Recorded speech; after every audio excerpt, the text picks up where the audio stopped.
Hi ಹಾಲ್, ಇದು ನನ್ನ ಮೊದಲನೇ ಮಿನಿ ವ್ಲಾಗ್. ನಾನು ಈಗ ಈವ್ನಿಂಗು ಸ್ನ್ಯಾಕ್ಸ್ಗೆ ಏನಾದ್ರು ತಿನ್ಬೇಕು ಅನಿಸ್ತಿತ್ತು. ಅದ್ರ ಬದಲು ಆರೋಗ್ಯಕವಾಗಿರೋ ಕುಕುಂಬರ್ದು ಜ್ಯೂಸ್ ಮಾಡೋಣ ಅಂತ ಜ್ಯೂಸ್ ಮಾಡ್ತಾ ಇದ್ದೀನಿ. ಸಿಪ್ಪೆ ತೆಗೆದಿರೋ ಸೌತೆಕಾಯಿನ ಸಣ್ಣ ಸಣ್ಣ ಪೀಸಸ್ ಆಗಿ ಕಟ್ ಮಾಡಿ ಜಾರಿಗೆ ಶಿಫ್ಟ್ ಮಾಡ್ತಾಯಿದ್ದೀನಿ.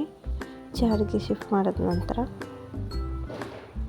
ಅದಕ್ಕೆ ಸ್ವಲ್ಪ ಚಿಟಿಕೆ ಉಪ್ಪು, ಲೆಮನ್ ಮತ್ತು ಪೆಪ್ಪರ್ ಪೌಡರ್, 1 ಸ್ಪೂನ್ ಸಕ್ಕರೆ ಹಾಕಿ ರುಬ್ಕೋತಾ ಇದ್ದೀನಿ.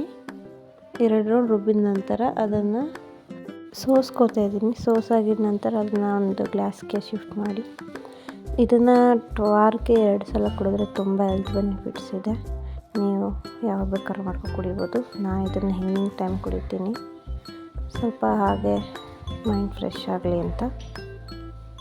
ಟಿ ವಿ ನೋಡೋಣ ಅಂತ ಕೂತ್ಕೊಂಡೆ. ಅಷ್ಟರಲ್ಲಿ ಟ್ಯೂಷನ್ ಮಕ್ಕಳು ಬಂದರು. ನಾನು ಈವ್ನಿಂಗ್ ಟೈಮ್ ಮಕ್ಕಳಿಗೆ ಟ್ಯೂಷನ್ ಮಾಡ್ತೀನಿ. ಈಗ ರಾತ್ರಿ ಊಟಕ್ಕೆ ಅಂತ ಬೇಳೆ, ಟೊಮೆಟೊ, ಬೀನ್ಸ್, ಮೆಣಸಿಕಾಯಿ, ಉಪ್ಪು, ಅರಿಶಿನ, ಖಾರದ ಪುಡಿ ಹಾಕಿ 2 ವಿಷಲ್ ಕೂಗಿಸ್ಕೊಂಡು ಸ್ಮ್ಯಾಶ್ ಮಾಡಿ ಕೊತ್ತಂಬರಿ ಸೊಪ್ಪು ಹಾಕಿ ಒಗ್ಗರಣೆ ಹಾಕಿ ಅವರಿಗೆ ಚಪಾತಿ ಕೊಟ್ಟು ನಾನು ಊಟ ಮಾಡಿ ಇದಾಗಿತ್ತು ನನ್ನ ಮಿನಿ ವ್ಲಾಗ್. ಬಾಯ್, ಗುಡ್ ನೈಟ್ ಗಾಯ್ಸ್.